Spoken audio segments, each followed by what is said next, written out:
कि जो लॉयर ये कहता था कि वो जस्टिस फाइज ईसा का केस लड़ेंगे या उनकी अहलिया मोहतरमा का, तो उसके घर तो बाहर एहलकार पहरा देने शुरू हो जाते थे।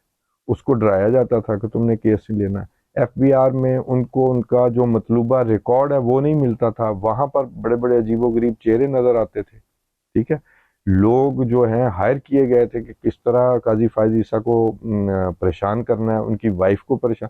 वो मुश्किल वक्त जो उन्होंने काटा है, ये सिंपल ये बातें नहीं है कि जी नोटिस उनके घर पे आवीजा कर दिया गया, जी फलां हो गया फलां हो गया।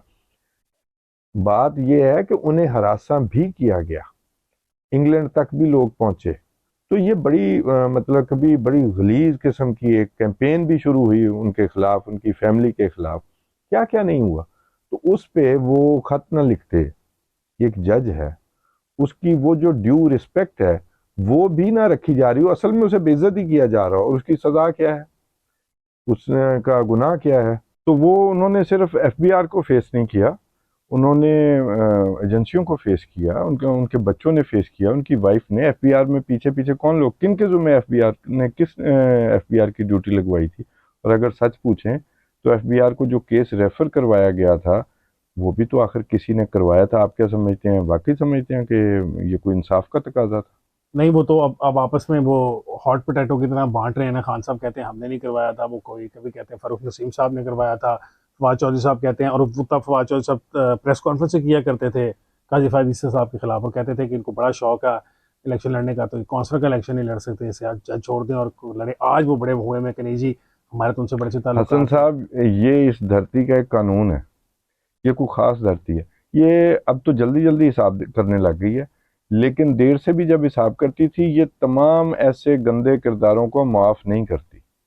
और वो देखें कितनी जल्दी वो एक्सपोज होना भी शुरू हो गया। अब वो कोई किस पे जिम्मेदारी डाल रहा है, कोई किसी पे डाल रहा है। जनरल बाजवा अपने ऊपर जी। नहीं ले रहा, जनरल फैज वैसे ही चुप है। लेकिन सब के सब शामिल थे। और वो फरूग नसीम का क्या मसला था जी, क्योंकि वो इसको, ये इमरान खान को क्या मसला था। ये मुश्तरका दुश्मन के तौर पर सामने लाया गया कि यार इसको बंदे को नहीं होना चाहिए, 10 साल प्रोजेक्ट खराब हो जाएगा। तो इस वजह से वो मजाक में वो कहते हैं फरूग नसीम को चाइना का शरीफुद्दीन पीरजादा एक और मिल गया। तो अल्लाह ला खैर सल्ला, ये उन्होंने फेस किया। तो आप बताएं, वो लेटर ना लिखते तो और क्या लिखते। उन्होंने अपना कहीं तो कथारसिस करना था ना। और उसमें गैर आइनी या गैर कानूनी काम क्या किया।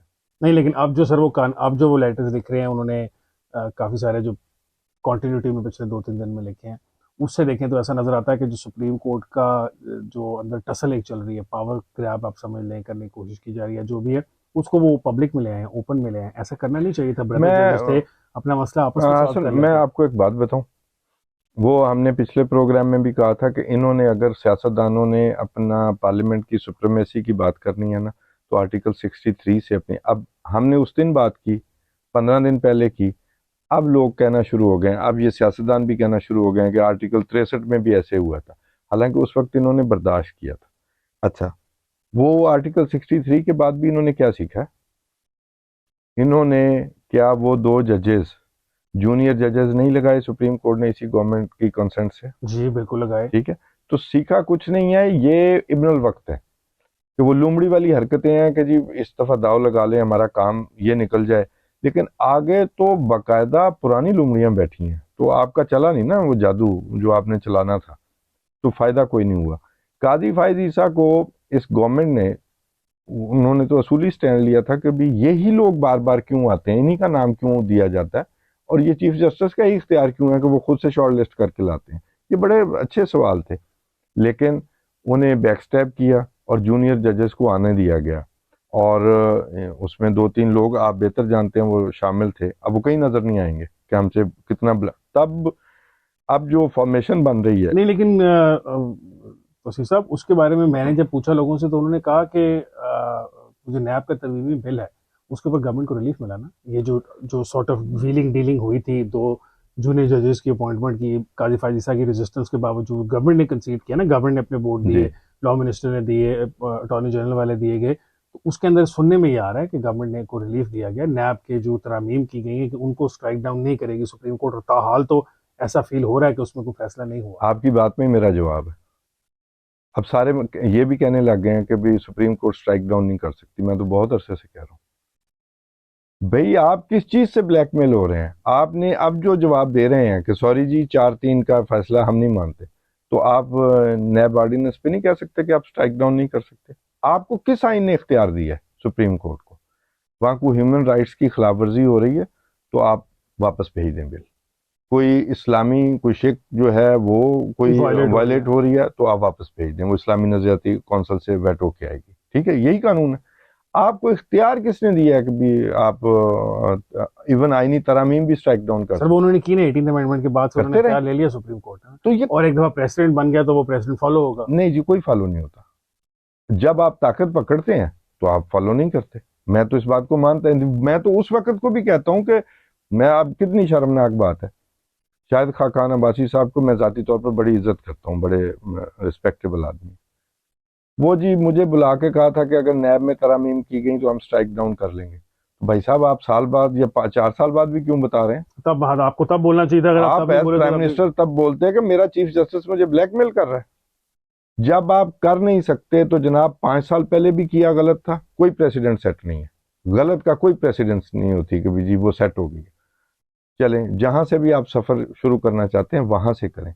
लेकिन मैं आपको एक बात बताऊं, काजी फाइज ईसा टाइप जो जज है ना, वो किसी को भी हजम नहीं होते। ओह, काजी फाजिल साहब ने आज कहा ना सर पार्लियामेंट में जाते हुए, जो उन्होंने आखिरी गुफ्तगू की, उन्होंने कहा कि आप जो है कल को आपके केसेस मेरे सामने आएंगे, तो ये मत सोचिएगा कि आपने मुझे बुलाया था तो मैं आपके खिलाफ फैसला नहीं दूंगा, या मेरे से गिला मत कीजिएगा, कल को आप गिला करें कि हमने तुझे आपको बुला के इतनी इज्जत दी थी और आज हमारे खिलाफ ही फैसले देते और वो जा जो रहे काजी साहब का गुस्सा है ना, उसकी वजह से अब वो साजिश जो है, अब बाकायदा देखें ना, कबाइलियत है हमारे माशरे में, कबाइलियत है तो हमारे इदारों में भी कबाइलियत है। अब जो हमारे जजेस हैं वो सोच रहे हैं मेरे पास इतने जज हैं, मैं काजी फाइज ईसा को फारिग कर सकता हाँ मैं ये आपकी तरफ, हाँ मैं ये इस वाले पे आने लगा था कि वो क्यूरेटिव पिटीशन भी उनकी पड़ी हुई ना हूँ। सुप्रीम हाँ कोर्ट जी। साहब, चीफ तो जस्टिस साहब के चेंबर में। लोग कहते हैं कि जी वो बड़ेपन का मुजाहरा करेंगे, जब केस में ही कुछ नहीं। बड़ेपन का क्या मुजाहरा करना, आपने इंसाफ देना है, और वो हमें आपका ज़मीर भी नहीं चाहिए।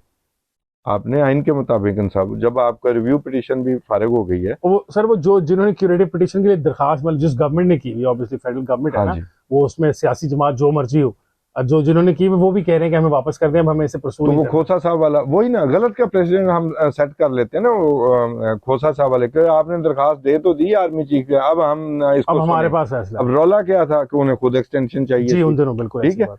तो हम इन बातों को पीटते रहे कि वो तब किसी ने किया था, और किया भी बेईमानी बदनीयती से किया था, तो हम उसको प्रेसिडेंट मान ले।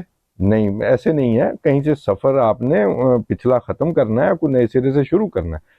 जो आइन के बरखिलाफ है वो गलत है। आपके ख्याल में क्या होगा जो क्यूरेटिव पिटीशन का मुझे फैसला कोई अच्छी महफूज उम्मीद किया हुआ है नहीं है। चीफ जस्टिस साहब? मुझे कोई अच्छी उम्मीद नहीं है। एक ब्लैकमेलिंग तो बहरहाल चिप है। और मैं आपको यही अर्ज करूं कि भी इस वाक़े से पहले भी मैं ये समझता हूं कि जस्टिस काजी फाइज ईसा का बनना जो है ना, वो एक चीफ जस्टिस बनना आज भी मैं ये समझता हूँ मुआजिज़ा ही होगा।